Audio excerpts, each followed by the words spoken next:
আসসালামু আলাইকুম দর্শক, শুভেচ্ছা নিন। আপনাদের সবাইকে স্বাগত জানাচ্ছি আমি কনক সারোয়ার আজকের অনুষ্ঠানে।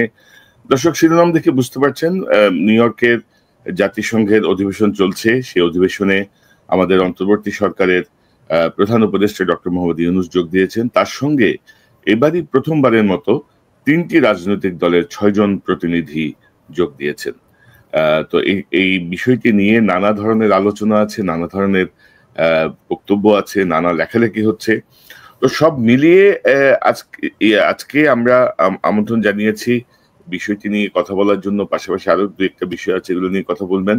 আমার সঙ্গে যোগ দিচ্ছেন ডক্টর নাকিবুর রহমান তারেক।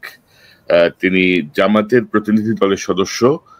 ডক্টর ইউনূসের এই জাতিসংঘের অধিবেশন যে টিম, সেই টিমে, এবং তিনি নিউ ইয়র্ক আমেরিকার একটি বিশ্ববিদ্যালয়ে শিক্ষকতা করেন।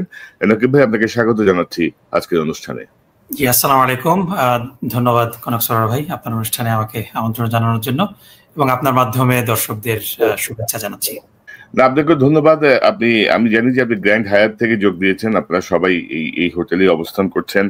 তো প্রথমেই আমরা আজকের মূল বিষয়টা নিয়ে কথা শুরু করি। যে আমরা দেখছি যে ধরেন ফেব্রুয়ারিতে নির্বাচনের কথা বলা হচ্ছে, কিন্তু এখন পর্যন্ত রাজনৈতিক একটি অচলাবস্থাই বিরাজ করছে বলা চলে। যে জামাত ইসলামী পিয়ার দাবি করে বসেছে, ইসলামিক দলগুলোর সঙ্গে একটা জোটগত ভাবে একটি জোট গঠনের চেষ্টা চলছে, আন্দোলনের কর্মসূচি নিয়েও মাঠে আছে।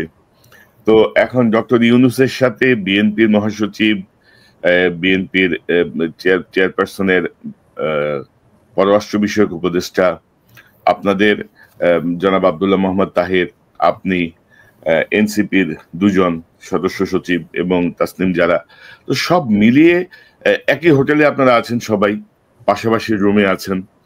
তো এটা কি কোনো রাজনৈতিক সমঝোতার চেষ্টা ডক্টর ইউনূসের, নাকি আপনাদের সাথে এই দেশের কারো কোনো ঊর্ধ্বতন কোনো মিটিং বা কি? মানে একটু যদি খোলসা করেন আমাকে ভালো হয় আর কি, জানতে চাই আমি। না, অনেক ধন্যবাদ ভাই। ডেফিনেটলি কনক ভাই, আপনি যে প্রশ্নগুলা করেছেন, আমি জানি যে অনেকের মধ্যেই অনেক প্রশ্ন আছে, এবং আপনার এই প্রশ্নগুলা মানুষের বিভিন্ন আবেগ, উৎকণ্ঠা, ভালোবাসা সবগুলারই সংমিশ্রণ। আমরা সবাই বাংলাদেশকে ভালোবাসি। আমরা চাই যে বাংলাদেশ উত্তর উন্নতি করুক, সমৃদ্ধির দিকে এগিয়ে যাক। ফেব্রুয়ারিতে নির্বাচনের একটা টাইমলাইন ঘোষণা করা হয়েছে। আমরা সবাই আশা করি যে সেই ফেব্রুয়ারিতেই সুষ্ঠুভাবে নির্বাচন অনুষ্ঠিত হবে। সব দলই সেই নির্বাচনে অংশগ্রহণ করে একটা কনসেনসাসে জায়গায় পৌঁছাবে, যে জায়গায় যে দলই বিজয়ী হোক সেই দলকেই সরকার পরিচালনার জন্য অন্য সবাই সহযোগিতা করবে। আমার মনে হয় যে এরকম একটা আস্থার জায়গা তৈরি হওয়ার সুযোগ আছে। আমরা মনে করি যে সেটাই হওয়া উচিত, কিন্তু ডেফিনেটলি অনেক ধরনের আশঙ্কা হতেই পারে, অনেক ধরনের চিন্তা ভাবনা হতে পারে, কিন্তু এই রিয়ালিটিটা হলো যে বাংলাদেশের যেই সমস্যা, বাংলাদেশের যে রাজনৈতিক বাস্তবতা, বাংলাদেশের রাজনৈতিক যে ভিন্ন মত, এটার সমাধান বাংলাদেশের মাটিতেই হতে হবে। বাংলাদেশ থেকে ৭ সমুদ্র ১৩ নদী দূরে কেউ বাংলাদেশের জনগণের উপরে কোনো সিদ্ধান্ত নিয়ে চাপিয়ে দেবে আর বাংলাদেশের জনগণ এটা মেনে নিবে, বাংলাদেশের জনগণকে এতটা আন্ডারএস্টিমেট করা মনে হয় ঠিক না। নকিব ভাই, ঠিক ওই বিষয়গুলো না। ধরেন বাংলাদেশের রাজনীতি এখন বৈশ্বিক রাজনীতির সঙ্গে অনেকটা যুক্ত, বাংলাদেশের রাজনীতিও সেই জায়গাটাতে। ধরেন পৃথিবীর সকল দেশের নেতারা এখানে আছেন এই মুহূর্তে, সকল দেশের প্রতিনিধিরা আছেন, ওইটা একটা পার্ট। আর আরেকটা পার্ট হচ্ছে ধরেন বাংলাদেশে তো এতটা ফ্রি সময় তো পাওয়া যায় না। মানে এখানে আপনারা আছেন একই হোটেলে, একই লবিতে, এক পাশাপাশি রুমে, তো কোনো কথাবার্তা কি হচ্ছে কিনা, কোনো আলোচনা ইতিমধ্যে হয়েছে কিনা, বা হওয়ার কোনো সুযোগ আছে কিনা? মানে এটা যে একেবারে আনুষ্ঠানিক হতে হবে এমন না, মানে এরকম কিছু চলছে কিনা আর কি। না, কথাবার্তা দেখা সাক্ষাৎ তো হচ্ছেই, কিন্তু এখানেও কিন্তু আমাদের স্কেডিউল গুলা খুবই প্যাকড। মানে খুব বেশি মানে এত বেশি ইভেন্ট এখানে হয় যে মেইন ইভেন্টের বাইরেও সাইড ইভেন্ট, তারপরে অনেক আপনি যেটা বললেন যে বিভিন্ন দেশের বাণিজ্যিক প্রতিনিধি, বিভিন্ন দেশের রাজনৈতিক প্রতিনিধি, তাদের সাথে বৈঠক, এগুলাতে কিন্তু অনেক সময় চলে যায়। সো ফ্রি টাইম যে খুব বেশি আছে তা না, বাট ডেফিনেটলি আপনি যাদের কথা বললেন যে রাজনৈতিক নেতৃবৃন্দ এবং উপদেষ্টা মণ্ডলী, এবং সফরসঙ্গী যারা এসেছেন বিভিন্ন পররাষ্ট্র মন্ত্রণালয়ের কর্মকর্তা সবার সাথে দেখা হচ্ছে এবং একটা কর্ডিয়াল পরিবেশ। এবং গত 5ই আগস্ট কিন্তু আমাদেরকে এই পরিবেশটা নিশ্চিত করেছে। আমরাও দেখেছি যে যখন ঐক্যমত কমিশনে মিটিং হয় তখন কিন্তু রাজনৈতিক নেতাদের মধ্যে হাসি ঠাট্টা, চা খাওয়া, এটা কিন্তু একটা সুন্দর দৃষ্টি এবং একটা মানুষের চোখ জুড়ানোর মতো একটা দৃশ্য। এবং এটাও এখানে হচ্ছে যে আমাদের সাথে খুবই কর্ডিয়াল পরিবেশে বিএনপির হুমায়ুন ভাইয়ের সাথে গতকালকে আমি পাশাপাশি বসে, আমি হুমায়ুন ভাইকে আগে ওভাবে ভালো করে চিনতাম না, মানে উই ইমিডিয়েটলি কানেক্টেড। অনেক বিষয় নিয়ে হাসি তামাশা করলাম, গল্প করলাম, খাওয়া দাওয়া নিয়ে যে খাওয়া পছন্দ হচ্ছে কিনা। ফখরুল সাহেব আমার আব্বার প্রতিমন্ত্রী ছিলেন, আপনারা জানেন যে তার প্রতি আমার অন্যরকম একটা শ্রদ্ধা আছে এবং ফখরুল সাহেবের সাথেও অনেক বিষয় নিয়ে কথা হলো। সো সবকিছুর মধ্যে কিন্তু সবকিছুর ঊর্ধ্বে যে আমাদের মানে রাজনৈতিক মতবিরোধ, রাজনৈতিক মতানৈক্য, এটা কিন্তু একটা গণতন্ত্রের সৌন্দর্য। আমরা সবাই যদি একভাবে চিন্তা করি তাহলে কিন্তু দেশ একটা জায়গায় গিয়ে আটকে যাবে। আমরা সবাই যদি এক এক রকম চিন্তা করি তখন এর মধ্যে দিয়ে একটা ভালো ফল আসবে। আমরা যদি, কিন্তু এখানে যেটা আমাদের বুঝতে হবে যে আমরা যার যার জায়গায় যদি মানে ইগোর জায়গা থেকে আমরা বসে থাকি, কোনো কম্প্রোমাইজ না করার চিন্তা করি, তখনও এটা ভালো না। কিন্তু ভিন্ন মত আসতে হবে এবং ভিন্ন মত আমার প্রকাশ করার এই স্বাধীনতাটা থাকতে হবে। এবং এই এতটুকু স্পেস আমাদের জুলাই দিয়েছে যে আমি যেটা চিন্তা করি এটা ভালো মন্দ পরে দেখা যাবে, এটা আমি যেন ফ্রিলি বলতে পারি, আর্টিকুলেট করতে পারি এবং জনগণের কাছে এই মেসেজটা নিয়ে যেতে পারি। তারপরে জনগণ যদি আমার এই দাবিকে, আমার এই চিন্তা ভাবনাকে প্রত্যাখ্যান করে কিংবা বলে যে তোমাদের এই দাবিটাকে মডিফাই করো, অন্য অন্য যারা ভিন্ন মত পোষণ করছে তারা এক টেবিলে এসে যদি নেগোশিয়েট করে, একটা মিডল গ্রাউন্ড কিন্তু তখন আসা যায়। সো এটাই কিন্তু গণতন্ত্রের সৌন্দর্য। কিন্তু এই জায়গাতে মানে এই রাজনৈতিক বিরোধকে আমরা যদি মাঠে ময়দানে মারামারিতে নিয়ে যাই, এটা হলো মানে এটা হলো। আমি এই প্রসঙ্গটা আসছি। দর্শক, ডক্টর নকিবুর রহমান হচ্ছেন জামাত ইসলামী সাবেক আমির, যিনি জুডিশিয়াল জাস্টিসের শিকার হয়ে পৃথিবী ত্যাগ করেছেন। জনাব মতিউর রহমান নিজামীর ছোট ছেলে, মতিউর রহমান নিজামীর বড় ছেলে। তো কিন্তু নকিব ভাই ধরেন, তাহলে এই যে ডক্টর ইউনূসের সাথে 3টা রাজনৈতিক দলের নেতাদেরকে কেন যুক্ত করা হলো? মানে ডক্টর ইউনূসের উদ্দেশ্যটা কি? মানে আপনাদের তো আসলে এখানে কিছু আনুষ্ঠানিকতা আছে, কিছু অনুষ্ঠান, সেমিনার, এগুলো ছাড়া তেমন কোনো কাজ নাই। তো হঠাৎ করে ধরেন ডক্টর ইউনূস কেন 6 জনকে আনলেন, গুরুত্বপূর্ণ 6 জনকে ইনক্লুড করলেন তার প্রতিনিধি দলে? মানে ওনার কি উদ্দেশ্য? না, ওনার যেটা উদ্দেশ্য, মানে আমি একটু মানে যেই মানুষের যেটা কল্পনা, ওটা আমি আগে অ্যাড্রেস করে, মানুষের যেই কি বলা যায় কনস্পিরেসি থিওরি যদি আমরা বলি, সেটা একটা থিওরি হলো যে আওয়ামী লীগ প্রচন্ড বিক্ষোভ করবে, উনি নিজের পিঠ বাঁচানোর জন্য এই 3টা দলকে নিয়ে এসেছেন ঢাল হিসাবে। কিন্তু রিয়ালিটি হলো যে ডক্টর মোহাম্মদ ইউনূসকে, উনি যেহেতু রাষ্ট্রপ্রধান, ওনাকে এখানকার সিক্রেট সার্ভিস প্রোটোকল দেবে এবং SSF ওনাকে প্রোটেক্ট করবে।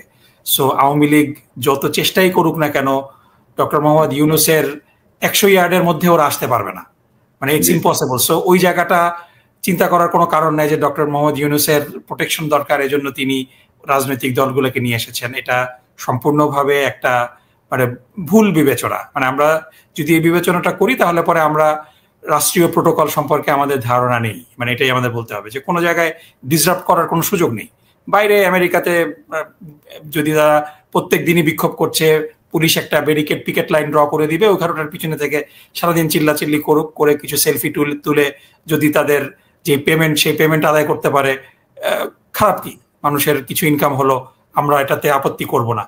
কিন্তু এখানে আমাদের রাজনৈতিক দলগুলোকে ঢাল হিসেবে ব্যবহার করার কোনো সুযোগ নেই। তাহলে কেন ডক্টর মোহাম্মদ ইউনূস আনলেন? সো আমেরিকাতে আপনারা দেখবেন যে একটা কন্টিনিউটি বলে একটা কনসেপ্ট আছে, যে মানে এটাকে বলা হয় যে প্রিজার্ভিং দ্য মেমোরি। সিনেটে 100 জন সদস্য, এবং 100 জন সদস্য কিন্তু একসাথে সবার টাইম এক্সপায়ার করে না, 1/3 করে, মানে 6 বছরের মেয়াদ সিনেটর, একজন সিনেটরের। প্রতি 2 বছর পর পর 1/3 সিনেটররা রি ইলেকশনের জন্য যান। এটার কারণ হলো বাকি 2/3 একটা মেমোরি প্রিজার্ভ করবে কন্টিনিউটির জন্য। এটা কিন্তু খুব গুরুত্বপূর্ণ। সো ডক্টর মোহাম্মদ ইউনূস কিন্তু খুবই একজন বিজ্ঞ ব্যক্তি এবং ডেফিনেটলি তিনি গত 1 বছরে অনেক কিছু করার চেষ্টা করেছেন। কিছু জায়গায় সাকসেসফুল হয়েছেন, কিছু জায়গায় সাকসেসফুল হননি, কারণ তিনি সেরকম সহযোগিতা পাননি। কিন্তু তার যে সিনসিয়ারিটি, এটার প্রতি আমার যথেষ্ট শ্রদ্ধা আছে, কিন্তু এক্সিকিউশন নিয়ে তিনি কিছু ব্যক্তিদের উপরে, কিছু গোষ্ঠীর উপরে ভরসা করেছিলেন, তারা তাকে ফেল করেছে। সো এই কমপ্লেন আমাদের থাকবে সবসময়, কিন্তু তার যে চিন্তাটা যে this is his last UNGA, আগামী ফেব্রুয়ারি মাসে ইলেকশন হয়ে গেলে আগামী সেপ্টেম্বরে যে ইউএনজিএটা হবে, সেই ইউএনজিএটা will be represented by basically July আন্দোলনে যারা স্টেক হোল্ডার, বিএনপি, জামাত, এনসিপি। এনসিপিকে আপনি যতই ছোট বলেন না কেন, তারা একটা নতুন পার্টি রেজিস্ট্রেশন করেনি, কিন্তু জুলাই আন্দোলনের নেতৃত্ব তারা দিয়েছে, তাদেরকে অন্যরা সহযোগিতা করেছে, এটা ঠিক। তারা রাজনৈতিকভাবে বিভিন্ন রকম কিছু ব্লান্ডার করেছে, এটা ঠিক, কিন্তু credit needs to be given where credit is due.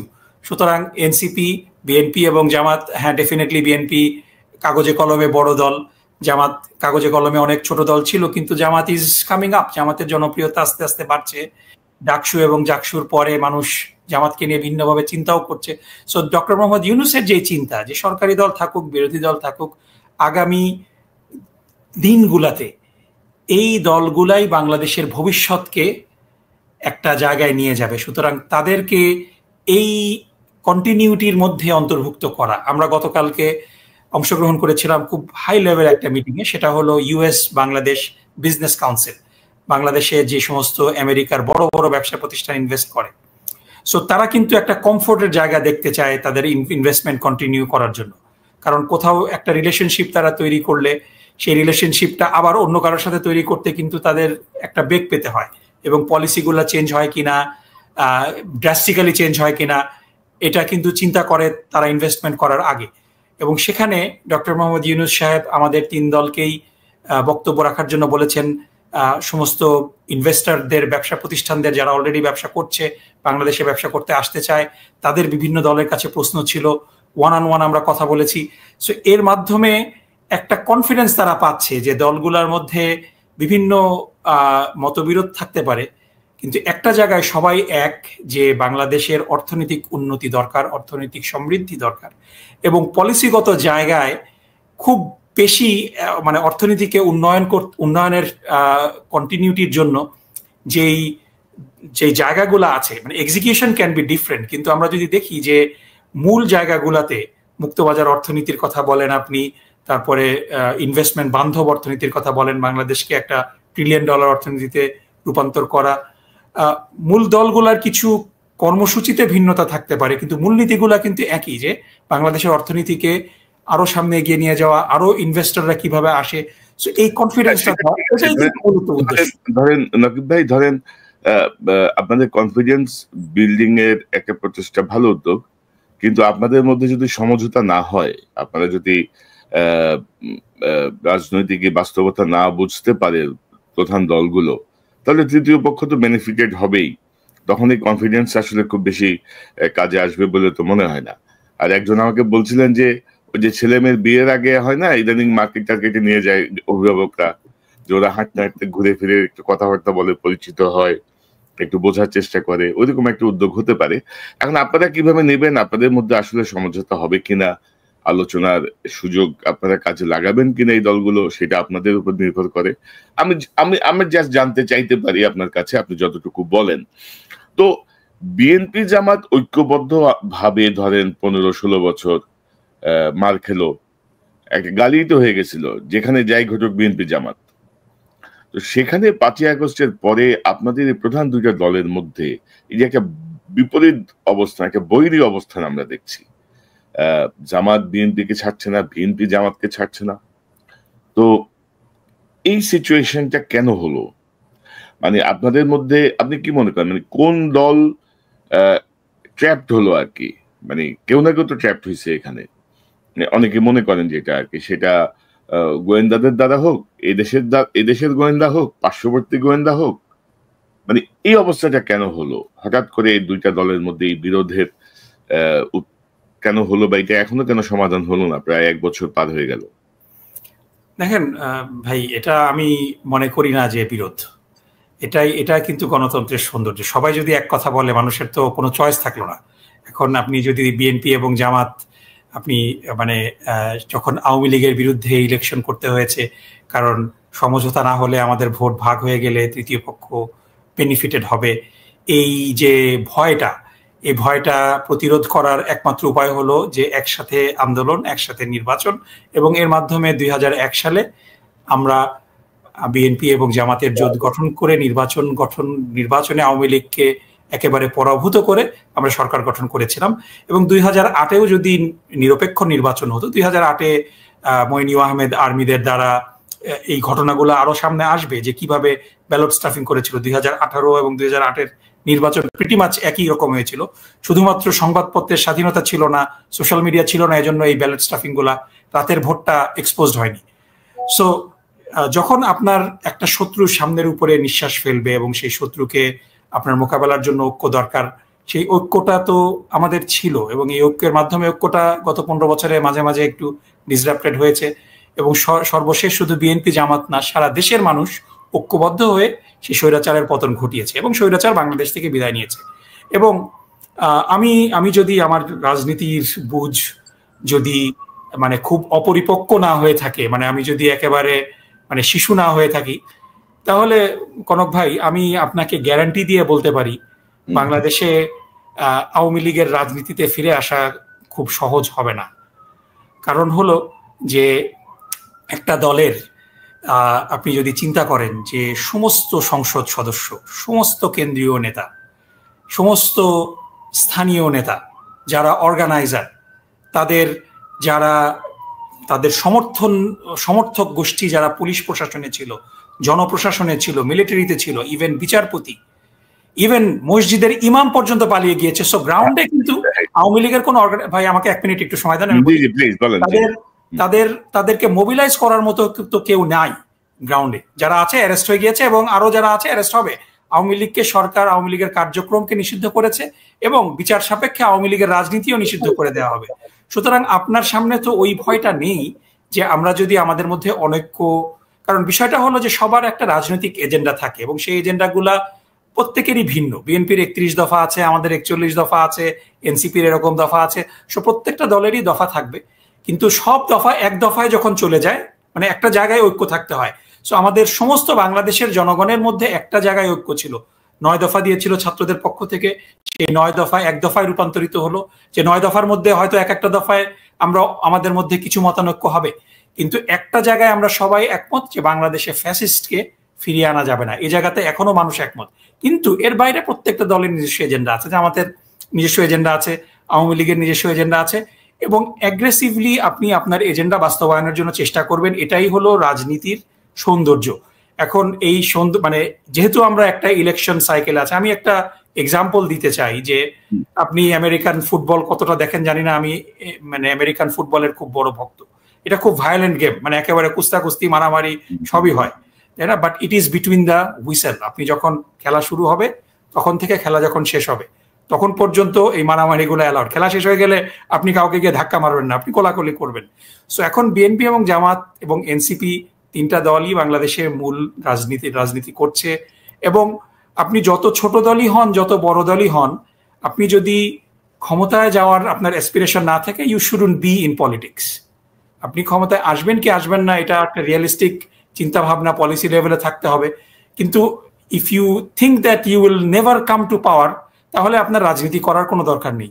So সেই জায়গা থেকে বাংলাদেশ জামাত ইসলামী ডেফিনেটলি এখন মানে this is the first time বাংলাদেশের মানুষ একটা মানে বাইনারি ইকুয়েশনের মধ্যে জামাতকে চিন্তা করছে। কারণ বিষয়টা হয়েছে কি যে বাংলাদেশে মানে কিংবা পৃথিবীর কোনো দেশেই একটা যখন বাইনারি অপশন থাকে যে আপনি ইদার অর, আওয়ামী লীগ অথবা আওয়ামী লীগ বিরোধী, তখন একটা থার্ড পলিটিক্যাল পার্টির জন্য কিন্তু জনপ্রিয়তা পাওয়া খুব কঠিন। এটা সব জায়গায়, আমেরিকা তো ডেমোক্রেটিক পার্টি আর রিপাবলিকান পার্টির বাইরেও অনেক পার্টি আছে, আপনার লিবারেটেরিয়ান পার্টি আছে, গ্রিন পার্টি আছে, তারা কিন্তু সুবিধা করতে পারে না, যদিও তাদের প্রচুর সমর্থন আছে, কিন্তু বাইনারি চয়েসের মধ্যে পড়ে যায়। সো বাংলাদেশের রাজনীতিতে এতদিন ছিল আওয়ামী লীগ ভার্সেস এন্টাই আওয়ামী লীগ, যে এন্টাই আওয়ামী লীগ শক্তির নেতৃত্ব দিয়েছে বিএনপি দীর্ঘদিন। সো এখন যেহেতু আওয়ামী লীগ নেই রাজনীতিতে, আওয়ামী লীগের জনপ্রিয়তা শূন্যের কোঠায়, মানুষ যে তাদের 30% 40%-এর গল্প করে এটা সত্যিকার অর্থে নেই, এটা একেবারে মিনিমাম। এবং যারা আছে মানে তাদের যে অর্গানাইজ করার ক্যাপাবিলিটি যাদের আছে তারা তো দেশ ত্যাগ করেছে, তারা তো দেশে নেই। বাইরে থেকে কেউ বললো 2-1 জন ঘটা করে মিছিল করায় এটা এটা দিজ আর জাস্ট ব্লিপস, পয়সা দিয়ে মানুষকে এগুলো করানো হয়, সাধারণ মানুষের সাথে এর কোনো সম্পর্ক নেই।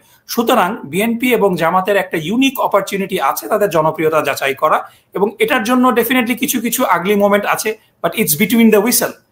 যখন রাজনৈতিক মাঠে আমাদের বক্তব্য বিবৃতি, গরম গরম কথাবার্তা বলা শেষ, সন্ধ্যার সময় আমরা গলা মিলিয়ে চা খাবো, খাওয়া দাওয়া করবো, গল্প গুজব করবো, এটা কিন্তু স্বাভাবিক। এটা এই সৌন্দর্যটাই কিন্তু বাংলাদেশের মানুষ দেখতে চায়, এবং এটা it's a good side. So এটাকে আপনারা নেগেটিভ হিসাবে নেবেন না, এটাকে আপনারা গণতন্ত্রের সৌন্দর্য হিসাবে নেবেন।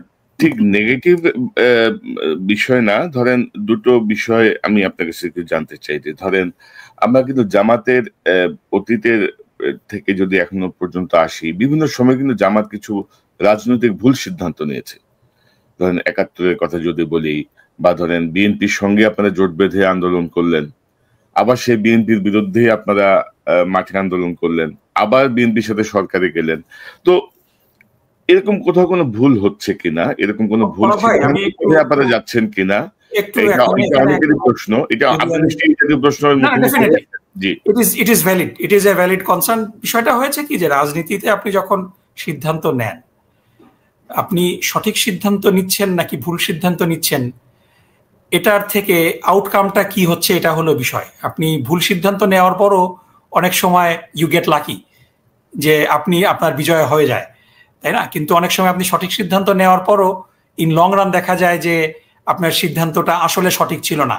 তখন মনে হয়েছিল সঠিক, 5 বছর পরে গিয়ে দেখা যায় যে that was the biggest blunder. এখন বিষয়টা হলো যে রাজনৈতিক দল রাজনৈতিক সিদ্ধান্ত নিবে, এবং রাজনৈতিক সিদ্ধান্ত যখন নেয় তখন সেই সময়ের পারিপার্শ্বিক বিষয়গুলোকে সামনে নিয়ে একটা সিদ্ধান্ত নেওয়া হয়, এবং কোনো রাজনৈতিক দলের উপরে কিন্তু আসমান থেকে ওহী নাজিল হয় না।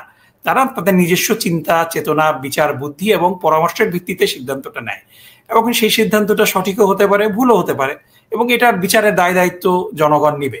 তবে আপনি যে রেফারেন্সটা দিলেন যে বিএনপির সাথে আন্দোলন করেছে, আবার বিএনপির বিরুদ্ধে আন্দোলন করেছে, সো আমি আপনাকে এখানে ডেফিনেটলি এটা বলতে আমার কোনো কি বলা যায় যে হেজিটেশন নেই, যে 93, 94, 95 সালে আওয়ামী লীগের সাথে জামাত যেই কেয়ারটেকার সরকারের আন্দোলন করেছে, এই আন্দোলনটা জামাতের একটা বড় শুভাকাঙ্ক্ষী সমাজ ভালোভাবে নেননি।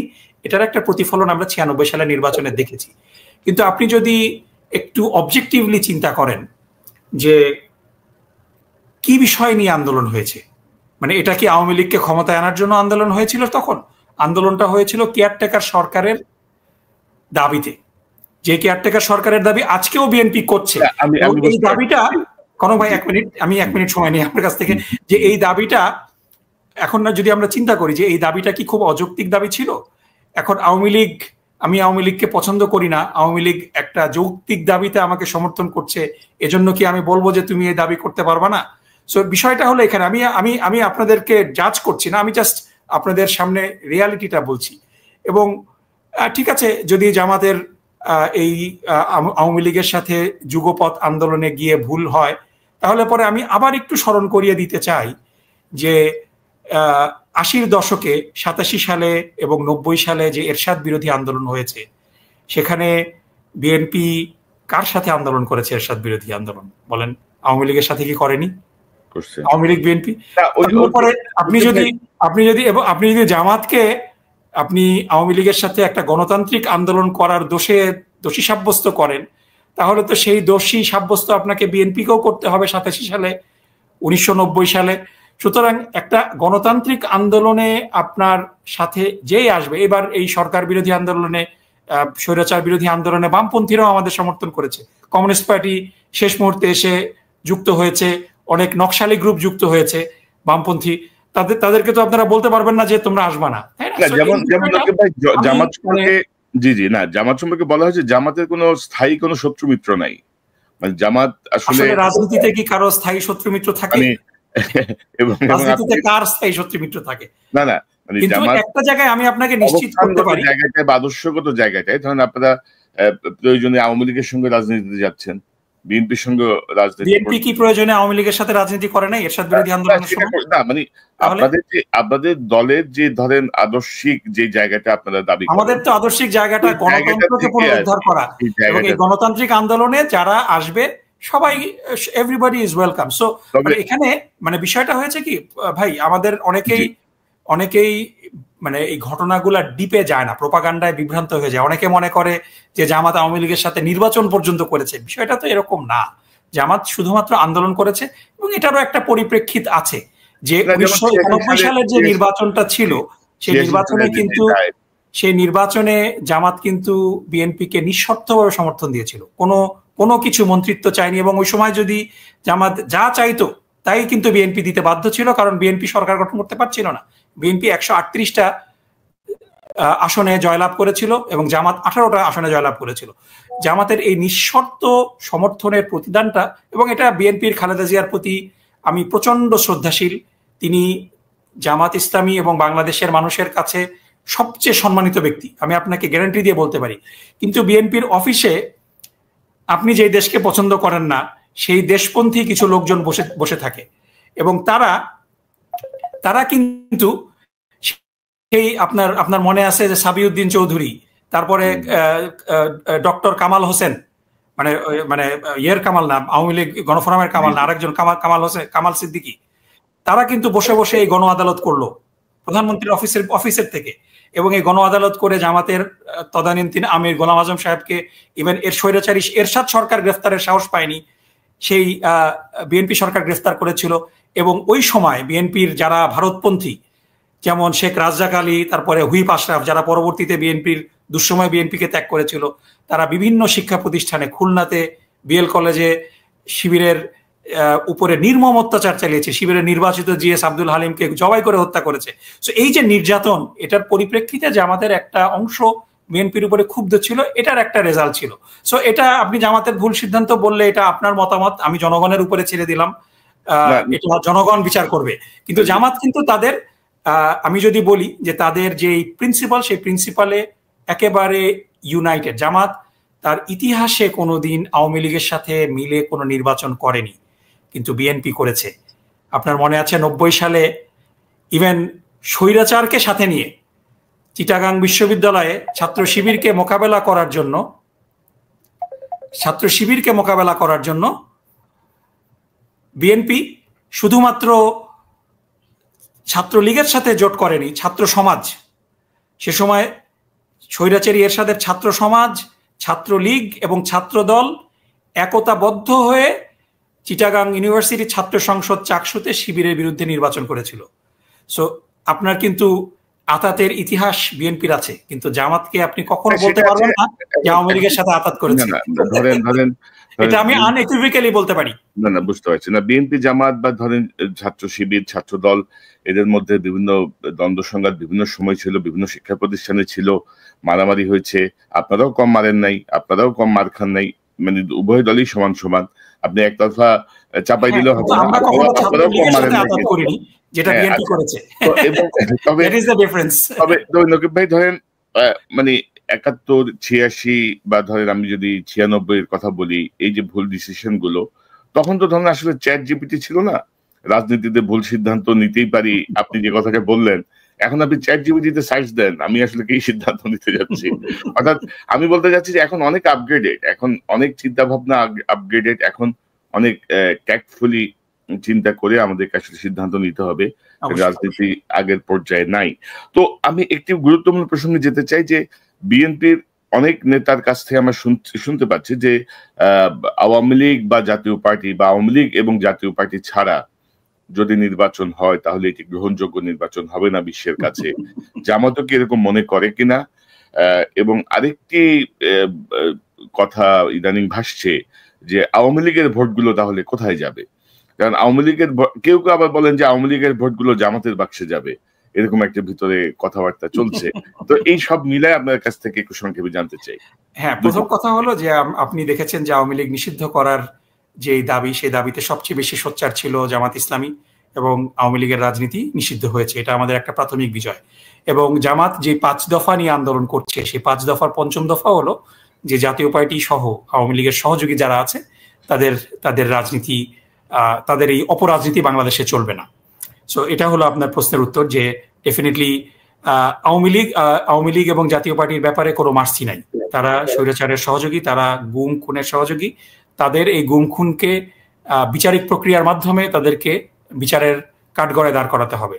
সো এখানে আমি আপনাদেরকে আবার একটু মনে করিয়ে দিতে চাই যে বিএনপির, আমি খালেদা জিয়ার প্রতি শ্রদ্ধাশীল, বিএনপির অধিকাংশ নেতৃবৃন্দের প্রতি শ্রদ্ধাশীল, কিন্তু বিএনপির মধ্যে কিছু অংশ আছে যারা অন্য দেশের এজেন্ডা বাস্তবায়ন করে, তাদের কারণে কিন্তু স্বৈরাচারের পতন বিলম্বিত হয়েছে। তারা দীর্ঘদিন ধরে জামাতের সাথে একটা মানে কি বলা যায় যে জামাতকে কাজে লাগাবে কিন্তু জামাতকে অ্যাকনলেজ করবে না, এটা করলে নাকি আমেরিকা বিএনপিকে ক্ষমতায় আনবে না, এই কারণে কিন্তু স্বৈরাচারের পতন হতে আমাদের দেরি হয়েছে।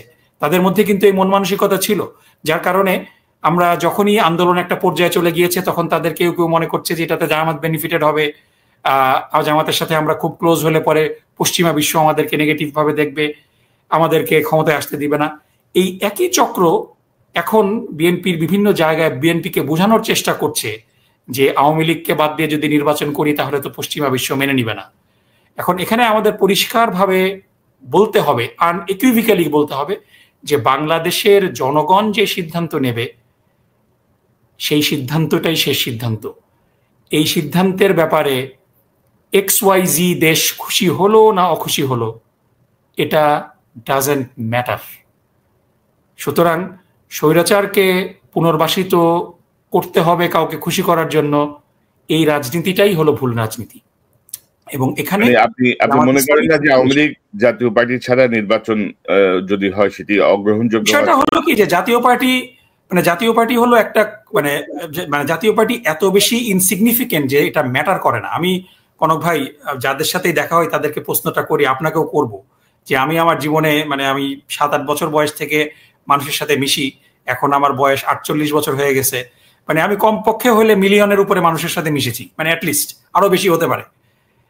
আমি এই মিলিয়ন মানুষের মধ্যে আজ পর্যন্ত জাতীয় পার্টির কোনো সমর্থক দেখি নাই। জাতীয় পার্টির নেতা দেখছি, হয়তো 2-1 কর্মীও দেখছি, সমর্থন কিন্তু দেখি নাই। আপনি কি দেখেছেন জাতীয় পার্টির কোনো সমর্থক আপনার জীবনে? এটা দেখা সম্ভব না, কারণ নাই, ইট ডাজন্ট এক্সিস্ট। জাতীয় পার্টির কোনো সমর্থক কিন্তু এক্সিস্ট করে না। আপনি দেখেন যে পেশাজীবীদের মধ্যে জাতীয় পার্টির কোনো প্রতিনিধিত্ব নাই, ছাত্রদের মধ্যে কোনো প্রতিনিধিত্ব নাই, কিন্তু হঠাৎ করে ইলেকশন হলে পরে তাদেরকে কিছু সিট গিফট করা হয়। সো জাতীয় পার্টি হলো বাংলাদেশে রর একটা পণ, এবং আওয়ামী লীগ বিএনপির পন্থী লোকজনকে ছুটিয়ে নিয়ে এসে কোন কোন এলাকায় তাদেরকে নির্বাচিত করে। সো এই খেলাটা খেলতে দেওয়া যাবে না বাংলাদেশে। জাতীয় পার্টির এই যে গতকালকেই ইনোভেশনের জরিপ প্রকাশ পেল, জাতীয় পার্টির সমর্থন কত % আপনি দেখেছেন? 0.something। সো এই জাতীয় পার্টি নিষিদ্ধ করার অর্থ হলো যে জাতীয় পার্টির এই অপরাজনীতিটা নিষিদ্ধ করতে হবে, যে বাংলাদেশে এমন কোন পলিটিক্যাল পার্টি থাকতে পারবে না যেই পলিটিক্যাল পার্টিকে বিভিন্ন অন্যান্য পলিটিক্যাল পার্টির জনপ্রিয় নেতাদেরকে ব্ল্যাকমেল করে নিয়ে এসে নির্বাচিত করে। এই ব্যবস্থা বাংলাদেশে চিরতরে কবর দেওয়া হয়ে গিয়েছে। আর দ্বিতীয় পয়েন্ট হলো যে আওয়ামী লীগের ভোটের কি হবে? ভাই, আওয়ামী লীগের যে 30%, 25%, 20% যেই পার্সেন্টেরই ভোটের কথা বলেন, এটার সত্যিকার অর্থে কোনো প্রমাণ কি আছে? আওয়ামী লীগের লোকজন, আপনি 70 সালের নির্বাচনের কথাও যদি ধরেন, যেখানে বিপুল ভোটে আওয়ামী লীগ বিজয় লাভ করেছে, আমি 70 সালে ভোট দিয়েছে এরকম যত মানুষকে চিনি, প্রত্যেকেই খুব গর্ব করে দাবি করে যে আমি 10টা ভোট দিয়েছি, 50টা ভোট দিয়েছি, একজনকে আমি ইভেন 100 ভোট দিয়েছি শুনেছি। এবং এই ফলস ভোট দেওয়া, নির্বাচন ম্যানিপুলেট করা, এটা আওয়ামী লীগের ডিএনএ। সুতরাং বিভিন্ন নির্বাচনে আওয়ামী লীগ আসলে যা ভোট পেয়েছে এটা তাদের আসল জনপ্রিয়তা কিনা টাইম উইল টেল। এবং দ্বিতীয় বিষয় হলো যে একটা বিশাল অংশের মানুষ আওয়ামী লীগের যে অপকর্ম, দুর্নীতি, এই খুন গুমের ইতিহাস জানতো না। কোন সুস্থ মানুষ এটা জানার পরে আওয়ামী লীগকে কিভাবে সমর্থন করে? এরপরে আর একটা লেয়ার হলো যে এরপরও কিছু মানুষ অন্ধ থাকে, এবং এই অন্ধ লোকজনকে ভোট কেন্দ্রে তো আপনার আনতে হবে। ভোট কিন্তু অটোমেটিক না। আপনি যদি দিল্লি থেকে ফোন করে বলে দেন, কিংবা আপনার টেলিগ্রামে বক্তৃতা দিয়ে বলেন যে ভোট দিয়ে আসো, it's not gonna work like that. আমি আপনাকে সিম্পল এক্সাম্পল দিই। বাংলাদেশে আমি একবারই ভোট দিতে পেরেছিলাম, কারণ আমি তো গত 20 বছর বাংলাদেশে যেতে পারি না। যখন আমি ঢাকা কলেজে পড়তাম, ঢাকা কলেজ ছাত্র সংসদ নির্বাচন ইন্টারমিডিয়েটের সময়, আমার বেস্ট ফ্রেন্ড যার সাথে ক্লাস 1 থেকে পড়েছি, সে পর্যন্ত আমাকে দিনে 10 বার ফোন দিত যে দোস্ত ভোট দিতে ভুলিস না।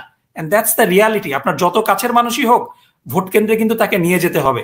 সুতরাং আওয়ামী লীগের সমর্থক এরপরও যে ডাইহার্ড অংশটা আছে, তারা অটোমেটিক্যালি যে ভোট কেন্দ্রে যাবে, হু ইজ গ্যারান্টিং দ্যাট? কারণ যারা অর্গানাইজ করবে, মোবিলাইজ করবে at the end of the day, মানুষকে ভোট কেন্দ্রে নিয়ে যাবে, তারা তো পলাতক সব, কিংবা তারা জেলে, তাই না? এর বাইরে কিছু কিছু সাধারণ মানুষ আছে যারা কোনো কারো আশেপাশে নাই, হয়তো সফট আওয়ামী লীগার, তারা কিন্তু এলাকায় যে ব্যক্তিকে পছন্দ করে, it will be absolutely local, সেই লোকাল জায়গায় ভোট দিবে। সুতরাং আওয়ামী লীগের ভোট কে কাকে দিবে এটা নিয়ে আমাদের তো দুশ্চিন্তার কোনো কারণ নাই, তাই না? So everything is boiling down to local politics. হ্যাঁ, এখন আপনারা আসলে পিআর নিয়ে কি করতে চাচ্ছেন? পিআর নিয়ে আমরা মনে করি যে বাংলাদেশের মানুষের, প্রত্যেকটা মানুষের ভোট ম্যাটার্স। এই কারণে বাংলাদেশের মানুষের যেই রাজনৈতিক চিন্তা ভাবনা, তাদের প্রতিনিধিত্ব, এটার সবচেয়ে বেস্ট উপায়টা হলো এই প্রপোর্শনাল রিপ্রেজেন্টেশন। এখন আমার সাথে আপনি একমত হবেন না, দ্যাট ইজ ফাইন। আমি আমার মতামত নিয়ে সবসময় যে বিজয়ী হব, আমার মতামত সবাই মেনে নিবে, এটাও না। কিন্তু আমার মতামতটা তো আমাকে আপনার মানে প্রকাশ করা এবং এটার দাবি, মানে এটার দাবি দেওয়া নিয়ে মানে আন্দোলন করা, এটা তো আমাকে স্পেসটা দিতে হবে, তাই না? না, কিন্তু নকিব ভাই, ধরেন আমি তো আমার প্রতিনিধি নির্বাচনের অধিকার রাখি, কাকে আমি নির্বাচন করছি। তো আমি পিআরে গেলে তো আমি আবার সেই অধিকারটা পাচ্ছি না। কিন্তু না, এই জায়গাটাতেই মিসকনসেপশন আছে। মিসকনসেপশনটা হলো উচ্চকক্ষে পিআরের ব্যাপারে তো সবাই সম্মত ছিল না, সবাই এখনো কিন্তু বিএনপি সম্মত না। হঠাৎ না, বিএনপিও শেষ মুহূর্তে নিমরাজি ছিল বোধহয়। আমরা শুনেছি নিমরাজি, কিন্তু বিএনপি যদি উচ্চকক্ষে রাজি হয়, that can B A progress, এবং তখন দেখা যাক কি হয়। কিন্তু আমি যেটা বলছি যে যুক্তিটা দেওয়া হয় যে আপনি দল নির্বাচন করবে, মানে মানুষের কোনো ভোট থাকবে না, পিআর সিস্টেম কিন্তু এক এক জায়গায় এক এক রকম। There are many formulas, Turkish formula আছে, তারপরে নিউজিল্যান্ডের ফর্মুলা আছে। সো বেসিক্যালি মানুষের ভোট কিন্তু ম্যাটার করে, এবং একটা থ্রেশহোল্ড আপনার থাকবে। 300 আসনে প্রার্থী কারা হবে, রাজনৈতিক দলগুলোকে বলে দিতে হবে যে এই আসনে এই প্রার্থী, এবং সেই আসনগুলোতে একটা মিনিমাম ভোট না পেলে পরে তার র্যাঙ্কিং যতই হায়ার হোক না কেন, তিনি সংসদ সদস্য হতে পারবেন না। সো এই অনেকগুলা ব্যাপার আছে।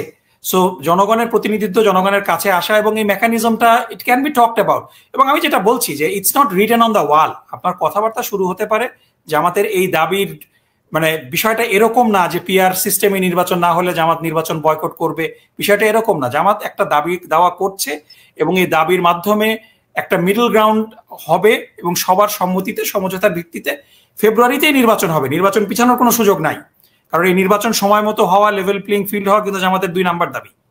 ফেব্রুয়ারির মধ্যে নির্বাচন হতেই হবে। সুতরাং কেউ যদি বলে যে নির্বাচন পেছানোর একটা মানে ষড়যন্ত্র করছে জামাত, এটার কোনো ভিত্তি নেই। কারণ জামাতের 12 তারিখের মধ্যে ফেব্রুয়ারির মধ্যে নির্বাচন করাটাও একটা দাবি, এবং nobody is more election ready than Jamaat. জামাতের কিন্তু 300 আসনে প্রার্থী ঘোষণা হয়ে গিয়েছে, তাই না? তারা কাজ করছে। বিএনপি কিন্তু এখনো 100 আসনেও প্রার্থী বলতে পারে নাই। সুতরাং জামাত ইজ ইলেকশন রেডি। আজকেই যদি ইলেকশনের তফসিল ঘোষণা করা হয়, জামাত কিন্তু আগামীকালকেই 300 আসনের প্রার্থী ঘোষণা দিয়ে দিতে পারবে। এটা কিন্তু অন্য কোনো দল পারবে না। সুতরাং এই জায়গাগুলোকে সামনে জামাতের সাথে আমরা টোটালি মানে অ্যাওয়্যার যে সবাই এটার এই মতামত মেনে নেবে না। ফাইন, মানুষ যদি এটা না চায়, still I can pursue it, right? আমি এটা মানে I can talk about it, এবং যখন মানুষকে আমরা বোঝাতে চেষ্টা করব, যখন অধিকাংশ মানুষ এটা মেনে নেবে, পিআর বাংলাদেশের জন্য ইমপ্লিমেন্টেড হবে, তা না হলে হবে না। এটা মানে it's not my way or highway. আমি আপনার সাথে একমত যে জামাত অত্যন্ত সুসংগঠিত একটা দল। আপনারা সবসময় প্রস্তুত, 300 আসনে প্রার্থী চাইলে আপনারা আজকেও ঘোষণা দিয়ে দিতে পারেন। এবং ঘোষণা তো দেওয়া হয়েছে, আমরা জানুয়ারি মাসে দিয়েছি। যেমন আপনারা ধরেন খুব কায়দা করে কিন্তু 5ই আগস্টের পরে প্রশাসন, পুলিশ সহ গুরুত্বপূর্ণ জায়গাগুলোয় আপনাদের দখল নিয়ে নিচ্ছেন, আপনাদের লোক, জায়গায় আপনাদের আধিপত্য। কিন্তু এগুলো নিয়ে কেউ কিছু বলেও না, কেউ টেরও পায় না, কিন্তু মূলত আপনাদের লোক আপনারা সব জায়গায় বসিয়ে দিয়েছেন। কিন্তু অ্যাটর্নি জেনারেল কে দুই একটা পদ আর কি, সরকারি মানবাধিকার বিষয়ক সম্পাদক ছিলেন আসাদ সাহেব, তাই না?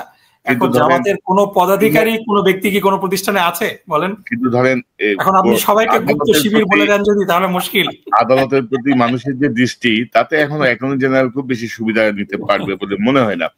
তো যাই হোক, এটা আপনাদের প্রশংসা করছি ভাই, আপনাদের ইয়ে করি নাই, আপনাদের দক্ষতা। তো আমি খুব সংক্ষেপে 2টো প্রশ্ন করবো। আমি জানি আপনি ব্যস্ত, যে কোনো সময় টেলিফোন আসছে আপনার। তো এই যে ইউএনএ আপনারা নেতৃবৃন্দ আসার পরে যে অ্যাটাকটা হলো, এবং পরবর্তীতে আমরা অনুসন্ধান করে দেখলাম যে আওয়ামী লীগ আমলে নিয়োগ পাওয়া ছাত্রলীগ, যুবলীগের সবাই বহাল তবিয়তে আমাদের এই জাতিসংঘ মিশনে বসে আছে, আমাদের ওয়াশিংটনে যে দূতাবাস সেখানে বসে আছে, আমাদের কনসুলেটেও এখনো একটা বড় অংশ আওয়ামী লীগের নিয়োগ পাওয়া মন্ত্রী এমপিদের আত্মীয় স্বজন নানা রকম ভাবে। তো ফরেন যে উপদেষ্টা ইন্টারিম তৌহিদ সাহেব, উনি আপনাদের সাথেই আছেন। কি মানে সরকারের ভাষ্য কি, আপনারা কি জানতে চেয়েছেন, তৌহিদ সাহেবের কি ব্যাখ্যা কি? আমি এখন পর্যন্ত কোনো পদক্ষেপের কোনো আভাস পাইনি। কি বিষয়টা কিভাবে দেখছি? ডক্টর ইউনূসের প্রতিক্রিয়া কি? ইনফ্যাক্ট ডক্টর ইউনূসের কোনো প্রতিক্রিয়া আমরা এখনো পাইনি। কি মনে করেন আপনি? না, ডেফিনেটলি এটা খুবই একটা ন্যাক্কারজনক ঘটনা এবং এটা অনভিপ্রেত। এবং আমাদের সম্মানিত নায়েবে আমির ডক্টর সৈয়দ আব্দুল মোহাম্মদ তাহের সাহেব সাথে সাথেই যে রিয়াকশন দিয়েছেন, তিনি বলেছেন যে যারা হামলা করেছে তারাই নিন্দনীয়, যাদের উপরে হামলা করা হয়েছে তারা হলো প্রশংসনীয়, কারণ তারা ধৈর্য সহকারে রেজিলিয়েন্স দেখিয়েছেন। সো এখানে একটা মানুষ রাস্তা দিয়ে হেঁটে যাবে, কেউ যদি তাকে কটূক্তি করে, যে কটূক্তি করছে এটা একটা সভ্য সমাজ, সভ্য দেশ। এখানে এ ধরনের অসভ্যতা যারা করবে তারা তাদের সত্যিকারের পরিচয় দিচ্ছে যে আওয়ামী লীগ যে একটা সন্ত্রাসী সংগঠন, আওয়ামী লীগ যে একটা ফ্যাসিস্ট সংগঠন, এই ফ্যাসিজমের পরিচয় তারা এটা দিয়েছে। এটা হলো ডেফিনেটলি আওয়ামী লীগের ট্রু কালার তারা শো করছে। সো এটা হলো একটা দিক। দ্বিতীয় দিক হলো যে এখানে ডেফিনেটলি কিছু মিসকমিউনিকেশন আছে এবং এটা কি পরিকল্পিত কিনা এটা তদন্ত হবে, এবং তদন্ত হওয়ার আগে আমি এ বিষয়ে আমার ব্যক্তিগত মতামত আছে, এটা আপনি জানেন, কিন্তু আমি পাবলিকলি আমার ব্যক্তিগত যেই অনুভূতি এটা আমি বলছি না। তদন্তের মাধ্যমে যেটা প্রকাশিত হবে আমি তার প্রতি শ্রদ্ধা রেখে আমি আমার ব্যক্তিগত মতামতটাকে আমি একটু সাপ্রেস করছি। কিন্তু আমি ডেফিনেটলি দেখেছি খুব কাছ থেকে যে কি পরিমাণ অসহযোগিতা হচ্ছে ministry of finance, ministry of foreign affairs এবং দূতাবাসের সমন্বয়হীনতার মাধ্যমে। এবং আমি বলতে পারি যে প্রধান উপদেষ্টার সাথে আমাদের যতগুলা ইন্টারাকশন হয়েছে তিনি খুবই সংক্ষুব্ধ এই বিষয়টা নিয়ে, এবং তিনি এই বিষয় নিয়ে সঠিক তদন্তের আশ্বাস দিয়েছেন। সো আমরা অপেক্ষা করি যে তদন্তে কি আসে, কারণ এই বিষয়টা খুবই অনভিপ্রেত এবং এটা কোনো এক্সকিউজ নেই। তবে এখন ধরেন ক্ষুব্ধ হয়ে সংক্ষুব্ধ হয়ে তো লাভ নাই। আমরা ধরেন গত একটা বছর ধরে গলা ফাটাই ফেলতেছি প্রত্যেকটা বিষয় তুলে তুলে, মানে চোখে আঙুল দিয়ে দেখিয়ে দেওয়ার মতো পরিস্থিতি। সব দেখিয়ে দেওয়ার পরেও তারা কোন এক মহব্বতের কারণে কিছুই পদক্ষেপ নেন নাই। এবং আপনি জানেন যে আপনি কতটুকু বলবেন জানি না, এই ইন্টারিম গভর্নমেন্ট তো আসলে অনেকে ফেলিয়ারের পথে আর কি। মুরব্বী অধ্যুষিত, মুরব্বী শাসিত যে ইন্টারিম, এটা তো আপনি নিজেও বুঝতে পারছেন, যেহেতু আপনি সরকারি প্রতিনিধি দলে আছেন। আমি আপনাকে এই প্রসঙ্গে যেতে চাই না। তো দুটো বিষয় আমি একটু জানতে চাই। একটা হচ্ছে যে আপনার বাবা সহ 6 জনকে জুডিশিয়াল কিলিং এর শিকার হতে হয়েছে। আমরা গত 1 বছরে আপনারা এই ব্যাপারে কোনো পদক্ষেপ নিয়েছেন বলে আমার জানা নাই। এই জায়গাটা কেন আপনারা সামনে আনেন নাই, বা এই ব্যাপারে আপনাদের মূল পরিকল্পনাটা কি? খুব সংক্ষেপে আমি আরেকটা প্রশ্ন। একেবারে আনিনি তা না, কারণ এগুলার মানে বিষয়গুলো হয়েছে কি যে বাংলাদেশের যেই আইন, সেই বিদ্যমান আইনে কিছু করার অবকাশ নেই। So we have to be creative. কারণ বাংলাদেশের কাউকে যদি মানে মেইনলি আমরা আলহামদুলিল্লাহ আমরা আমাদের সম্মানিত নেতা এটিএম আজহারুল ইসলামকে মুক্ত করতে পেরেছিলাম, কারণ তার ছোট্ট একটা জুডিশিয়াল রিকোর্স বাকি ছিল। তার যেই জুডিশিয়াল রিভিউটা, সেই রিভিউটা যদিও গভর্নমেন্ট ডিসমিস করে দিয়েছিল, কিন্তু ডিসমিস করেছিল in the absence of defence lawyer. So এই ছোট্ট একটা গ্রাউন্ডে আমরা কিছু সাবমিশনের চেষ্টা করেছি, কিন্তু ফাঁসি দিয়ে দেওয়ার পরে রিভিউ করা এই বিষয়টা নিয়ে, কারণ অনেক দেশে আমেরিকাতে মিসট্রায়ালের তদন্ত হয়, একটা আপনার জাস্টিস কি বলে এটাকে, বলে আপনার ট্রুথ কমিশন না কি যেন একটা কমিশন আছে, আমি এটার নামটা জানি না। তারা ইভেন ডেথ পেনাল্টির যারা একদম ডেথ পেনাল্টির জন্য ওয়েট করছে এটাও আবার রিভিউ করে, বিচার হয়ে যাওয়ার পর, এক্সিকিউশন হয়ে যাওয়ার পর রিভিউ করে। বাংলাদেশের এক্সিস্টিং সংবিধান কিন্তু এগুলো দেয় না। So we have to be creative. আমরা যেটা করতে পারি সেটা হলো যে মিথ্যা সাক্ষ্য দেওয়া হয়েছে তাদের বিরুদ্ধে আমরা মামলা করতে পারি মিথ্যা সাক্ষ্যের জন্য, যারা ষড়যন্ত্র করে তদন্তের নামে মিথ্যা রিপোর্ট দিয়েছে তাদের বিরুদ্ধে। সো এই বিষয়গুলা, কারণ বিচারপতি যখন রায় দেয় এটাকে, যদিও এটা জুডিশিয়াল কিলিং, হত্যা, কিন্তু বাংলাদেশের সংবিধান অনুযায়ী তারা ইমিউন, তাদেরকে এটার কারণে শাস্তি দেওয়ার বিধান নাই। কিন্তু এখানেও কিছু বিষয় আছে যে ষড়যন্ত্রের একটা ব্যাপার থাকে, কনস্পিরেসি একটা মামলা আছে, যে তারা যদি কনস্পিরেসি করে কাউকে হত্যা করার জন্য এবং এই কনস্পিরেসির সাথে শেখ হাসিনা সহ বিচারপতিদের যদি কোলিশন থাকে তখন মামলা করার সুযোগ থাকে। সো এটা নিয়ে আমরা এক্সপ্লোর করছি, কিন্তু আমাদের স্টেপ বাই স্টেপ যেতে হবে। আমাদের প্রথম স্টেপটা ছিল যে আমাদের নেতা এটিএম আজহারুল ইসলামকে মুক্ত করা, যেটার জন্য সময় লেগেছে এবং এটাতেও সরকারের বিভিন্ন পর্যায় থেকে অসহযোগিতা হয়েছে। এবং আমরা কিছুক্ষণ আগে যার কথা বলছিলাম, তিনি তার পদাধিকার কিন্তু তিনি ব্যবহার করেছিলেন, যার কারণে 1 বছর লেগেছে এটিএম আজহারুল ইসলামের মুক্ত হতে। সো এবং সেই মুক্তির যে রায়টা প্রধান বিচারপতি দিয়েছেন, তিনি কিন্তু বলেছেন যে এটা হলো মিসক্যারেজ অফ জাস্টিস, এই কথাটা কিন্তু তিনি বলেছেন। সো এটাকে সামনে নিয়ে আমরা আগাচ্ছি এবং ইনশাল্লাহ আপনারা সামনে দেখতে পাবেন যে এই ব্যাপারে আমরা পদক্ষেপ নেব। না, কিছু বিষয় ধরেন স্কাইপ কেলেঙ্কারি যেটি আমার দেশে ধারাবাহিকভাবে এসেছিল এবং আরো অনেক বক্তব্যে ঘটনায় এটা জুডিশিয়াল কিলিং হিসেবে চিহ্নিত হয়েছে। তবে এটার একটা সমাধান চাই কেন, যেন আগামী 100 বছর পরেও বা 50 বছর পরেও বা আগামী দিনগুলোতে যেন এই জাতীয় জুডিশিয়াল কিলিং বা জুডিশিয়ারিকে যেন কেউ হাতিয়ার হিসেবে ব্যবহার করতে না পারে, সেটি ইম্পর্টেন্ট। তো আমরা আবারও আহ্বান জানাবো, যেহেতু আপনি এই ডক্টর ইউনূসের এই প্রতিনিধি দলে আছেন, আপনাদের নায়েবে আমির আব্দুল্লাহ মোহাম্মদ তাহির সাহেব আছেন, ডাক্তার বিএনপির মহাসচিব আছেন, বিএনপির ভারপ্রাপ্ত চেয়ারম্যানের পররাষ্ট্র বিষয়ক উপদেষ্টা আছেন, তো গুরুত্বপূর্ণ লোকেরা সবাই আছেন। নতুন দল এনসিপির সদস্য সচিব আছেন, তাসনিম যারা আরেক নেত্রী আছেন। তো আপনারা বসে যদি একটু কথা বলতে পারতেন নিরিবিলি পরিবেশে, এটা আমাদের জন্য ভালো হতো। ধরেন একটা সমঝোতার একটা পরিবেশ তৈরি হতে পারতো, একটু ধরেন বাংলাদেশের মাটির থেকে অনেক দূরে নিরিবিলি একটু রিল্যাক্স হইতে, যেখানে বাংলাদেশে টেলিফোন ঘন ঘন ঢুকতেছে না, দর্শনার্থীদের ভিড় কম, সেই জায়গাটা থেকে আর কি। তো ভিড় আরো বেশি ভাই, সেটাও জানি অবশ্যই গ্র্যান্ড হায়াতের অবস্থা। তো আরেকটা প্রশ্ন, এই প্রশ্নটা আমি আর লম্বা করতে চাই না, অনেক সময় এত সময় কথা বলার কথা ছিল না আপনার সাথে। তো কেউ কেউ মনে করছেন যে ডাকসু এবং জাকসুর পরে জামাতে ইসলামী ওভার কনফিডেন্সে ভুগছে, যে ডাকসুতে বা জাকসুতে যেভাবে আমরা বিজয় পেয়েছি, জাতীয় নির্বাচনেও বোধহয় আমরা এমন একটা কিছু একটা করে ফেলতে পারবো। রাজনৈতিক বাস্তবতাকে তাই বলে জনাব নাকিবুর রহমান? না, আমি তো ওভার কনফিডেন্স দেখি না ভাই। আপনি অনেকে মনে করছেন আর কি যে জামাত যেভাবে মানে জামাত যেভাবে এখন ডিল করছে বা যেসব বক্তব্য বা যা কিছু, তাতে মনে হচ্ছে যেন অনেকেই মনে করছেন, আমি মনে করছি না। না, আমি এটা মনে করি না কনক ভাই, কারণ ডেফিনেটলি জাকসু নির্বাচন একটা ছাত্রদের প্রতিনিধিত্ব নির্বাচনের বিষয়, জাকসু নির্বাচনও সেটা। সো এটাতে মানে আমাদের ডেফিনেটলি উই ফিল গুড, এটা there is no doubt about that. এবং কিছু কিছু মানুষ যারা আমাদেরকে খুব বেশি আন্ডার এস্টিমেট করতেন, মনে করতেন যে আমরা নারী বান্ধব না, আমরা আমাদের ব্যাপারে একটা স্টিগমা ছিল যে এরা হুজুর মানুষ, খুব একটা কোয়ালিফাইড লোক না। সো কিছু স্টিগমা কেটে গিয়েছে। সো এই ব্যাপারে কিছু বিএনপির সমর্থকরা প্যানিকড, কারণ definitely Chhatradal could have perform better. মানে সাধারণ মানুষের মধ্যে তারা মনে করে যে যে পরিমাণ জনপ্রিয়তা তাদের আছে, সত্যিকার অর্থে হয়তো তাদের জনপ্রিয়তা সেই পরিমাণ নেই। সো মানে it's a reality check for some people, এবং বিএনপির যারা রাজনীতি করে তাদের জন্য এটা একটা মানে লেসন হতে পারে যে ডেফিনেটলি তারা বলতে চায় যে তারা প্রিপেয়ার্ড ছিল না।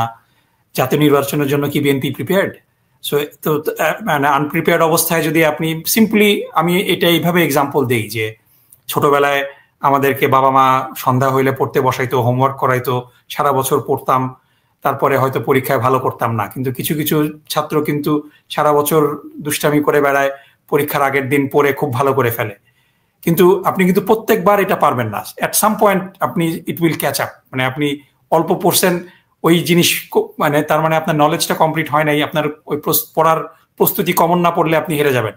তো বিষয়টা হলো এটা যে আপনি ওভার কনফিডেন্স, তো আপনাকে, আমরা যদি ওভার কনফিডেন্ট হয়ে যাই তাহলে তো এটা আমাদের পতনের কারণ হয়ে যাবে। We have to be humble, we have to take the reality. কিন্তু অ্যাট দ্য সেম টাইম মানে বিএনপিকেও এটা আমার definitely I really want to see BNP progress, যে তারা যদি অপ্রস্তুত থাকে, এখনো জানে না তারা কে ক্যান্ডিডেট কোন এলাকায়, মানে প্রত্যেক ক্যান্ডিডেট এলাকায় কাজ না করে তারা মানে পীরের দরবারে ঘুরে বেড়াচ্ছে, তাই না? সো আপনি যদি আবার ডাকসুর মতো বলেন যে 10 দিন আগে ক্যাম্প প্রার্থী ঘোষণা করছি, এরা এত ভোট পাইছে, 5000 ভোট পাইছে, এটাই তো অনেক। সো আপনাকে জাতীয় সংসদ নির্বাচনেও কিন্তু একই কথা বলতে হবে, কারণ জাতীয় সংসদ নির্বাচনের সময় কিন্তু খুব বেশি নাই। আপনি 4 লাখ ভোটারের কাছে আপনার যেতে মিনিমাম 3 মাস সময় লাগে, মিনিমাম, আপনি যদি সত্যিকার অর্থে রিচ আউট করতে চান, with 10,000 15,000 of your volunteers. So আপনার ভলান্টিয়ারকে কি কিছুই জানেন না, আপনি ইলেকশন করবেন, মনে করবেন যে মানুষের ঠেকা পড়ে গেছে, মানুষ আপনাকে ভোট দিবে। Things might not be that way. So এটাই, এখানে ওভার কনফিডেন্সের কিছু নাই। এটা মানুষ ভোট দিবে, মানুষ ভোট দিলে যাকে ভোট দিবে সে নির্বাচিত হবে, মানুষ যাকে ভোট দেবে না সে নির্বাচিত হবে না, এটাই রিয়ালিটি। যে আমিও আপনার সঙ্গে একমত যে ধরেন জনগণ যাকে ভোট দেবে সেই নির্বাচিত হবে, কিন্তু রাজনৈতিক দলগুলোর পারস্পরিক বিরোধ বা পারস্পরিক ভুল বোঝাবুঝিতে যেন ফ্যাসিজম যেন ফিরে না আসে, পতিত হাসিনা বা তার সমর্থকরা যেন কোনো সুবিধা না নিতে পারে, আমাদের ব্যক্তিগতভাবে বাংলাদেশে কে রাষ্ট্র ক্ষমতায় আসলো জনগণের ভোটে সেটি নিয়ে আমার কোনো মাথা ব্যথা নেই, জনগণ যাকে চাইবে সেই ক্ষমতায় আসবে। আর আপনি যেটি বলছিলেন এবারে ডাকসু নির্বাচনের প্রেক্ষিতে আমাদের বাংলাদেশ ইসলামী ছাত্র শিবিরের যে গঠনতন্ত্র সেটি যদি আপনারা সংশোধন না করেন তাহলে কিন্তু আপনারা ভবিষ্যতে কিন্তু এখানে আমি একটু আপনাকে বলি, জটিলতায় কিন্তু আপনারা পড়বেন। আমি 1 মিনিট একটু যদি আপনি সময় দেন, যে জিনিসটা হলো যে আমার মানে ড্রয়িং রুম আমি কি রঙের সোফা দিব, কি রকম বালিশ দিব, এটা যদি আরেকজন আমাকে বলে দেয়, মানে এটা এটা এটা কিন্তু অনধিকার চর্চা। সো আমার সংগঠন আমি কিভাবে চালাবো এটা আমার বিষয়, কিন্তু বিষয়টা হলো যে এটা আপনাকে মনে রাখতে হবে যে আমাদের সংগঠনের যেই গঠনতন্ত্র, যেই আপনার কি বলা যায় যে মেকানিজম, যার মাধ্যমে আমরা অলমোস্ট ছেকে মানুষ আনি, এরপরও দেখা যায় যে এত মানে ভ্যালিডেশন, এত মানে কি বলা যায় যে কঠিন কি বলা যায় ভেটিং এর পরেও দেখা যায় যে বেশ কিছু মানুষের মধ্যে নৈতিক অবক্ষয় কিন্তু আমরা দেখতে পাচ্ছি। সো আপনি যদি এটাকে আরো রিল্যাক্স করতে বলেন তখন কিন্তু এই প্রবলেমটা আরো বেশি হবে। হ্যাভিং সেড দ্যাট, যে আমরা আমাদের মানুষদেরকে নিয়েই, আমাদের দলের যারা সদস্য, আমাদের দলের যারা লিডার, তাদেরকেই আমরা নিয়ে সমাজ গঠন করার চেষ্টা করছি, এটা তো না, সমাজ তো সবার জন্য। So we are broadening our horizon. আমাদের দলের অবশ্যই একটা প্রভাব থাকবে, কিন্তু সাথে সাথে আমাদের ধরেন আমি যেটা বলছি যে আমাদের 10টা এজেন্ডা আছে, হ্যাঁ, তো আমাদের এই 10টা এজেন্ডার মধ্যে 7টা এজেন্ডার সাথে যারা একমত পোষণ করে, 3টার ব্যাপারে যারা অমত করে, আমরা কিন্তু তাদেরকেও অ্যাকোমোডেট করছি যে ঠিক আছে আপনার এই 3টার ব্যাপারে সমস্যা আছে, আমরা এই 3টা নিয়ে এখন কথা বলবো না, আমরা 7টা নিয়েই কথা বলি। আরেকজন আরো আসলো, সে বললো যে না আমার 6টা নিয়ে ওকে, আমি 4টা নিয়ে আপনাদের problem, okay let's draw a common ground, আমরা 6টা নিয়ে সামনে আগাই। এভাবে কিন্তু আপনি আপনার মানে কোয়ালিশনটা ব্রডেন করেন, এবং এটা আমরা চেষ্টা দেখেছি ডাকসুতে, এবং এটা আমরা কন্টিনিউ করব। আমরা সবাইকে নিয়ে চলবো, এবং দেশের উন্নতির জন্য যারা কন্ট্রিবিউট করতে চায় তারা যদি আমাদের উপরে আস্থা রাখে, আমরা তাদেরকে কাজে লাগাতে চাই। এটাই কিন্তু আমাদের অ্যাপিল। আমাদের সবগুলা বিষয়ে আপনার একমত হতে হবে না। আমার গঠনতন্ত্রে 10টা বিষয় আছে, এই 10টা বিষয়ের মধ্যে আপনি যদি 6টা বিষয় নিয়ে একমত হন, আমরা আপনার সাথে কাজ করতে রাজি। কিন্তু আপনি আমাকে বলেন যে গঠনতন্ত্র চেঞ্জ করে ওই 4টা বিষয় বাদ দাও, দ্যাটস প্রবলেমেটিক। না, আমি কিন্তু ধরেন গঠনতন্ত্রের ব্যাপারে খুব বেশি জানি না শিবিরে, যতটুকু আমাদের গঠনতন্ত্র উদ্দেশ্য লক্ষ্য হলো আল্লাহর সন্তুষ্টি অর্জন করা, এটা থেকে তো আমরা পিছপা হব না।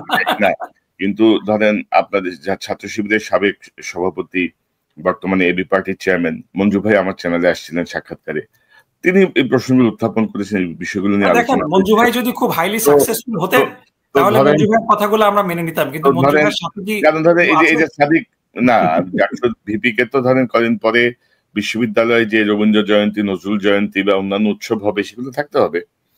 তো এগুলো থাকতে হবে না, অর্থাৎ অ্যাডজাস্ট করে নেওয়া আর কি। অর্থাৎ মুজিবুর রহমান মঞ্জু ভাই খুব মানে রাজনৈতিকভাবে খুব মানে শ্যালো একজন মানুষ, এবং খুব চিন্তা ভাবনা ওনার পরিষ্কার না, এবং উনি যদি মানে এতই কি বলা যায় যে মানে এতই ভালো বুঝতেন, এতই পলিটিক্যাল গেজ তার থাকতো, তাহলে তো এবি পার্টি ফ্লরিশ করতো। এবি পার্টির এখন মানে এবি পার্টির প্রতিষ্ঠাতা চেয়ারম্যান সোলাইমান সাহেব, আপনারা দেখেছেন সোলাইমান চৌধুরী সাবেক সচিব, উনি মানে বেসিক্যালি তৌবা করে জামাতে ফিরে এসেছেন, তাই না? এবি পার্টির অলমোস্ট 90% লোকজন এনসিপিতে চলে গেছে। এবি পার্টিতে এখন শুধু মঞ্জু ভাই এবং ফুয়াদ ছাড়া তো আর কেউ নাই। সো দুইজন ব্যক্তি সর্বস্ব লোক। সো তার কথা সে কি বললো না বললো এটাতে কিছু আসে না। আপনি দেখেন গত পরশুদিন ক্যাম্পাসে প্রথম বহুদিন পরে একটা বেশ বড় ব্যান্ড শো হয়েছে, কনসার্ট হয়েছে, শিবির তো বাধা দেয় নাই। সো আপনি রবীন্দ্র জয়ন্তী করেন, নজরুল জয়ন্তী করেন, যা খুশি তাই করেন, আমার তো কোনো সমস্যা না। আমি হয়তো ওখানে ওইভাবে অ্যাক্টিভলি পার্টিসিপেট করবো না। আমি কিন্তু বলছি না যে শিবির বাধা দিবে, আমি কিন্তু বলছি না যে শিবির এগুলো চাইবে না। আমি বলছি যে আপনাদের যে বিধিবদ্ধ যে নিয়মগুলো আছে সেই নিয়মগুলোকে হয়তো আপনাদেরকে এই নিয়ম শিথিল করলে তো আমাদের যে কোয়ালিটি ওটা আমরা মেনটেন করতে পারবো না। আমাদের বিষয়টা হলো যে আমাদের নিয়ম শিথিল, আমাদের সদস্যদের জন্য নিয়ম আমরা আরো কঠোর করব, কারণ এর মাধ্যমেই আমরা এমন মানুষ তৈরি করব যারা কোনো লোভ লালসার দ্বারা আকৃষ্ট না হয়, তাই না, কম্প্রোমাইজ না করে। এটা অনেক লম্বা বিতর্কের বিষয় হয়ে যাবে। ওই জায়গাতেও আমাদের কম্প্রোমাইজ নেই, কিন্তু বিষয়টা হলো যে আমাদের সাথে কাজ করার জন্য আমাদের দলের সদস্য হওয়াটা তো নেসেসারি না। আমরা সবাইকে নিয়ে কাজ করতে চাই। আমাদের কিছু কর্মসূচির সাথে যদি আপনি একমত হন, আমাদের সাথে আপনারা আসেন, আমরা আপনাকে কাজে লাগাবো, এটাই হলো আমাদের কথা। আপনার তো আমাদের জামাতের নেতা হওয়াটা জরুরি না, জামাতের সদস্য হওয়াটা জরুরি না। যারাই দেশকে উন্নতির দিকে নিয়ে যেতে চাবেন আমরা তাদেরকে নিয়ে কাজ করবো ইনশাআল্লাহ। আমার মতামত সবাই মেনে নিবে এটাও না, কিন্তু আমার মতামতটা তো আমাকে আপনার মানে প্রকাশ করা এবং এটার দাবি মানে এটার দাবি দেওয়া নিয়ে মানে আন্দোলন করা, এটা তো আমাকে স্পেসটা দিতে হবে, তাই না? না, কিন্তু নকিব ভাই ধরেন আমি তো আমার প্রতিনিধি নির্বাচনের অধিকার রাখি, কাকে আমি নির্বাচন করছি। তো আমি পিআরে গেলে তো আমি আবার সেই অধিকারটা পাচ্ছি না। কিন্তু না, এই জায়গাটাতেই মিসকনসেপশন আছে। মিসকনসেপশনটা হলো উচ্চকক্ষে পিআরের ব্যাপারে তো সবাই সম্মত ছিল না, সবাই এখনো কিন্তু বিএনপি সম্মত না। হঠাৎ না, বিএনপিও শেষ মুহূর্তে নিমরাজি ছিল বোধহয়। আমরা শুনেছি নিমরাজি, কিন্তু বিএনপি যদি উচ্চকক্ষে রাজি হয় that can B A progress, এবং তখন দেখা যাক কি হয়। কিন্তু আমি যেটা বলছি যে যে যুক্তিটা দেওয়া হয় যে আপনি দল নির্বাচন করবে, মানে মানুষের কোনো ভোট থাকবে না, পিআর সিস্টেম কিন্তু এক এক জায়গায় এক এক রকম। There are many formulas, Turkish formula আছে, তারপরে নিউজিল্যান্ডের ফর্মুলা আছে। সো বেসিক্যালি মানুষের ভোট কিন্তু ম্যাটার করে, এবং একটা থ্রেশহোল্ড আপনার থাকবে। 300 আসনে প্রার্থী কারা হবে, রাজনৈতিক দলগুলোকে বলে দিতে হবে যে এই আসনে এই প্রার্থী, এবং সেই আসনগুলোতে একটা মিনিমাম ভোট না পেলে পরে তার র্যাঙ্কিং যতই হায়ার হোক না কেন তিনি সংসদ সদস্য হতে পারবেন না। সো এই অনেকগুলা ব্যাপার আছে। সো জনগণের প্রতিনিধিত্ব, জনগণের কাছে আসা, এবং এই মেকানিজমটা it can be talked about.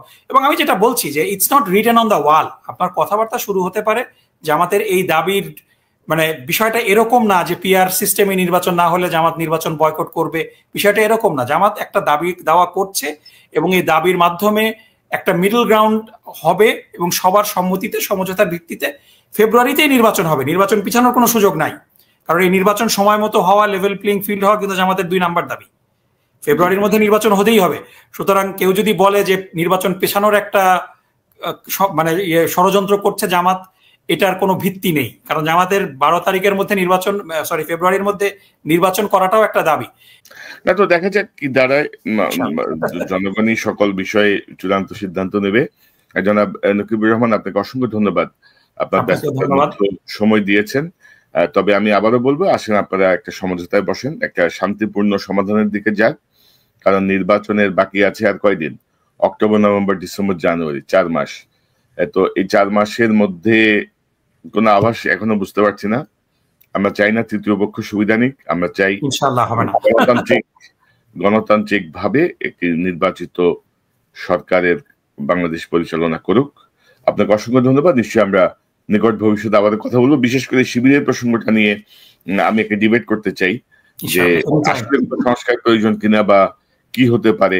আমাদের জাস্ট আমি এটা শেষ করি যে সংস্কার আমরা কন্টিনিউয়াসলি করছি, কিন্তু we will change everything at hour terms. আমাদেরকে মানে তৃতীয় পক্ষ বলে দেবে, মানে ওই যেটা বললাম যে আমার ঘর আমি কিভাবে সাজাবো এটা আমার সিদ্ধান্ত, এটা যদি অন্য কেউ বলে দেয় এটা কিন্তু অনধিকার চর্চা।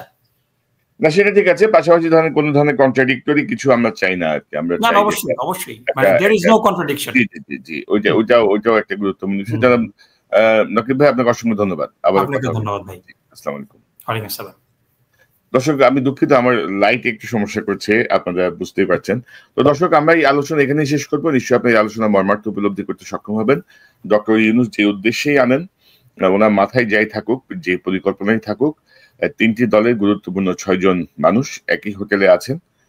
আমার মনে হয় যে যদি রাজনৈতিক সদিচ্ছা থাকে, দেশপ্রেম থাকে, নিশ্চয়ই তারা বসে তাদের মধ্যে যেই বিরোধ চলছে, তাদের মধ্যে যে ভুল বোঝাবুঝি বা যে জায়গাগুলোয় রাজনীতি বলি বা কি বলবো এক ধরনের দূরত্ব তৈরি হয়েছে, সেটি তারা ঘুচিয়ে নেওয়ার জন্য চেষ্টা করবেন। এবং অবশ্যই এনসিপির প্রতি যে আক্রোশ আমরা দেখছি, এনসিপির যারা জুলাই বিপ্লবের অগ্রভাগে ছিলেন, মূল নেতৃত্বে ছিলেন, তাদের ঝুঁকিটা যে অনেক বেশি সেটি বোঝা যাচ্ছে।